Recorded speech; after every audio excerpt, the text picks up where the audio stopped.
The lights are much brighter there. You can forget all your troubles, forget all your cares, and go downtown. Things will be great when you're downtown. No finer place for sure. Downtown.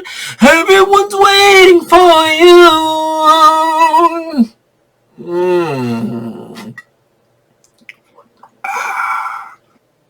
So I just got back from seeing Last Night in Soho, and I would say, man, I'm not going to rate the movie just yet. We're going to try to keep spoilers until later on in the video, till later on in the review.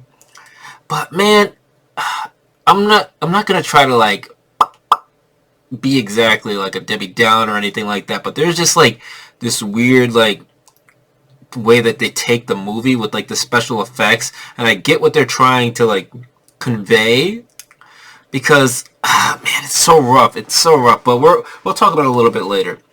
But like, I'm watching a movie and I like remember seeing the trailer. I seen the trailer once and I was like, okay, it seems like it could be interesting. I don't really know exactly where this is supposed to take place. When the movie started, I thought we were like in like the 1960s, 1950s or whatever, but then like the main character that we're following, I think her name is Ellie or Eloise or Ellie or something like that.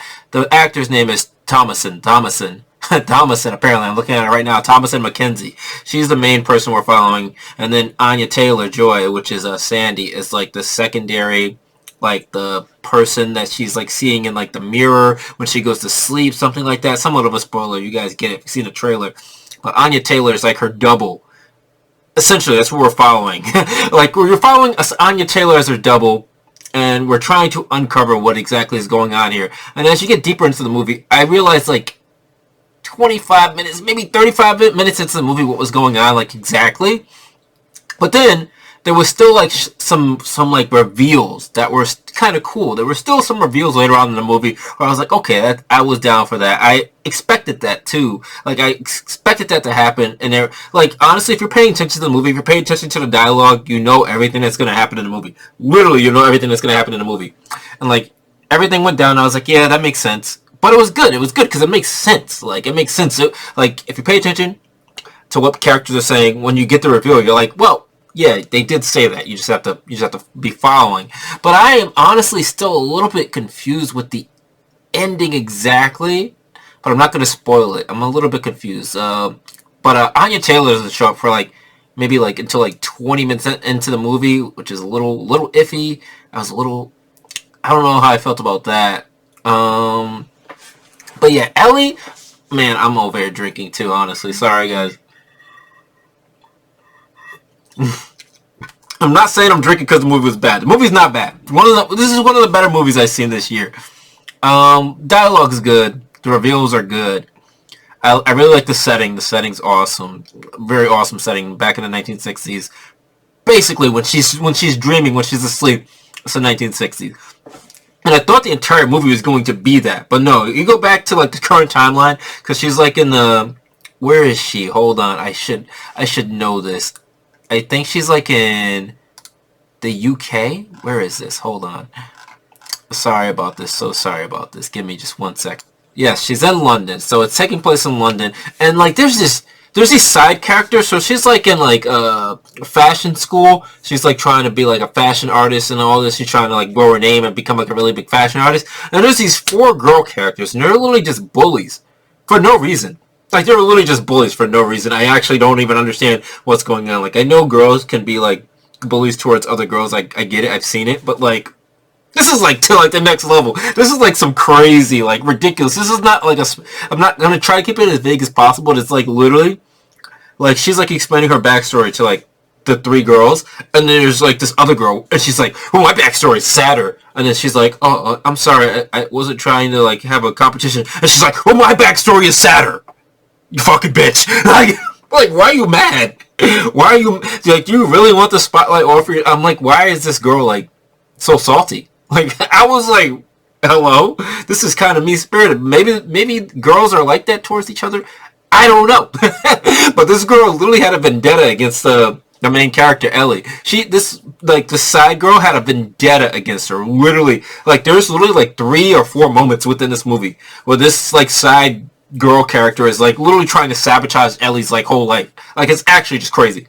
I was like every time those side girls showed up, I was just like, yo, somebody please kill him. Somebody please take him out of the movie.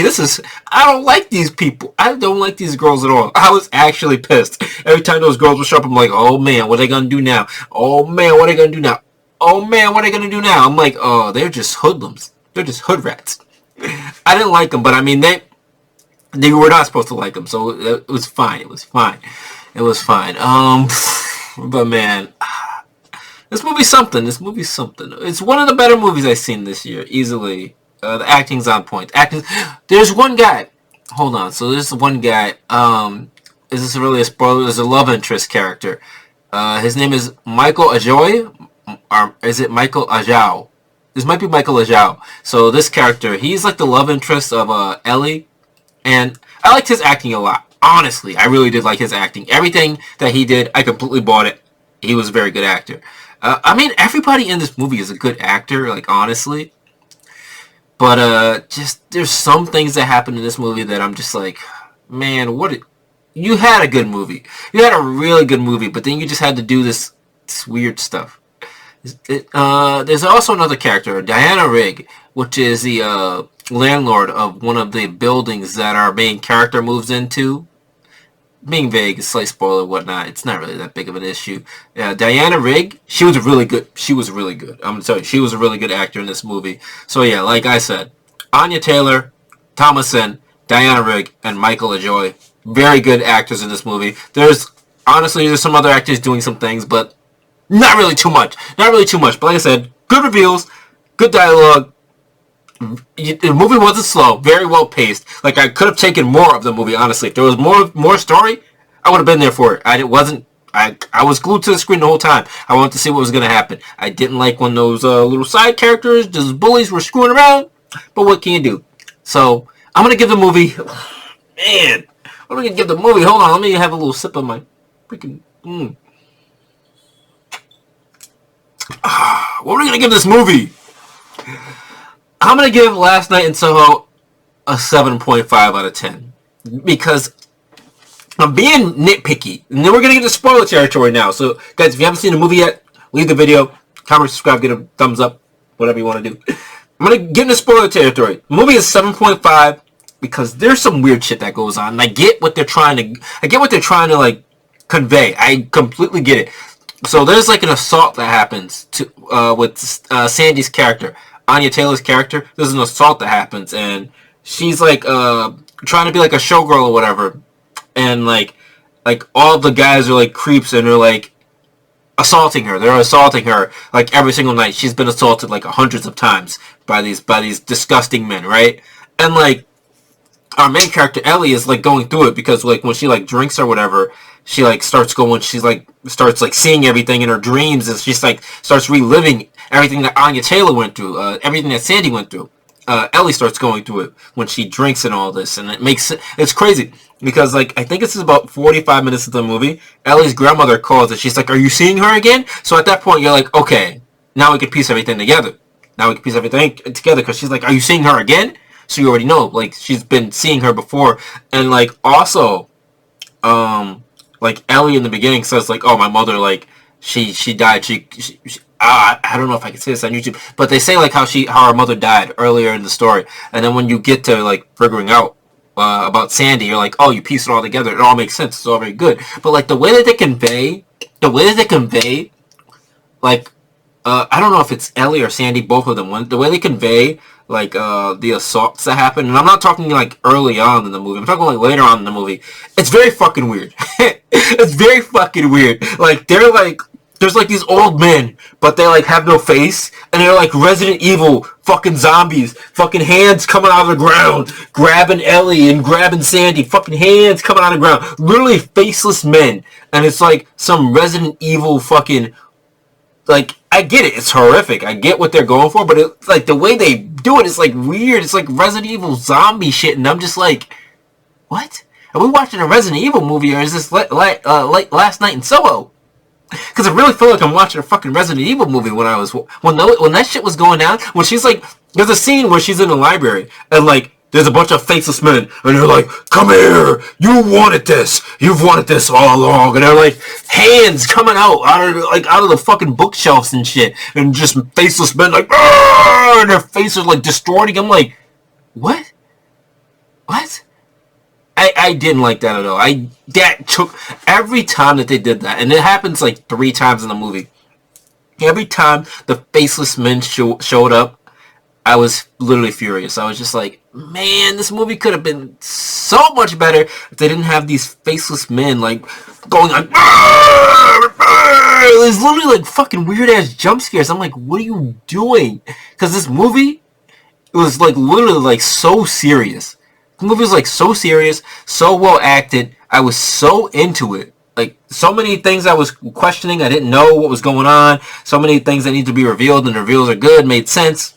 But then they're just like, Resident Evil fucking creepy old men. I want to touch you. You wanted this to happen. And I'm just like, come on. You were so close. You were so close.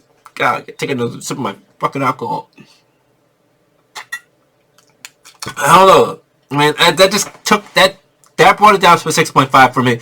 If they didn't have the fucking Resident Evil fucking faceless men, movie would have been an easy 8.5 out of 10. Movie would have been an easy 8.5 out of 10. Oh, we messed up over the camera over here. There we go. Movie would have been an 8.5 out of 10. No problem at all. But because of that, it brought it down a little bit for me. And honestly, I'm a little bit confused. We're in spoiler territory now. So is Diana Rigg the old woman character? That's Anya Taylor. That's Sandy. She wasn't actually killed. She said that she was killed, but she actually killed all the guys. And I don't know if was she storing them in the house. Was she storing the dead bodies of the men that were like fucking disgusting? Was she storing the dead bodies of those men in the house? That doesn't make any sense. How would she not be found out for that? That doesn't make any sense. That didn't make. If it makes sense to you guys, please let me know. And then there's the older man, right? There's the older man that's following Ellie around for like an hour and a half of the movie. There's this older man. He's like, "You look familiar. I know things about you, and I'm gonna find out what I want to know." And he's like being a creep and shit. And then like the audience is made to believe that that's Sandy's like the first guy that signed Sandy, and he was like pimping her out and everything. The audience is made to believe that, but I'm like, wait a second, I don't think that's him. I was immediately like, I don't think that's him. I think it's because there's a guy, I would say about 45, maybe 50 minutes into the movie, there's a guy that's talking to Sandy within Ellie's dream. There's a guy that's talking to Sandy, and he's like, "You're too good for this. Why are you doing this? You shouldn't be doing this. You should get out of this. You should really get out of this." He's like, "You should get out of this. You shouldn't be doing it." And I was like, all right, this older man is going to be that guy. Because then the older man, Lindsay, is talking to Ellie later on in the movie. And he's like, whatever happened to her, this is her own doing. She could have gotten out of it, but she ain't got out of it. It's her own doing. And I was like, okay, so that's the dude. That's the other dude that was like telling her to get out of it. That's him, 100%. And then like literally, like he gets hit by a car, and then the woman there is like, it's so unnatural what the woman is like. I think the woman that owns the bar is like talking to Ellie, and she's like, that's Lindsay. That's Lindsay. That's not the creep pimp guy. That's not Jack. That's Lindsay. That's Lindsay. He's dead. And it was so unnatural. She's like, that's Lindsay. No, that's Lindsay. That's not that guy. It's the other guy. That was like, that's unnatural, but sure. That's a very unnatural dialogue, but sure. But that makes sense for this to be the other guy, because the way they set it up, as long as you paid attention, you would have known it.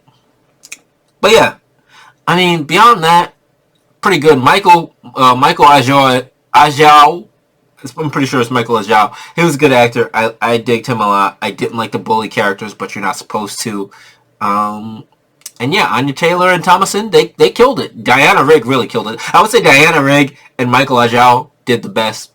Anya Taylor, they were all good. They were all good, but Diana Rigg and Michael Ajao, I liked them more. So guys, did you see Last Night at Soho? Comment below and let me know. But above all else, keep on watching films.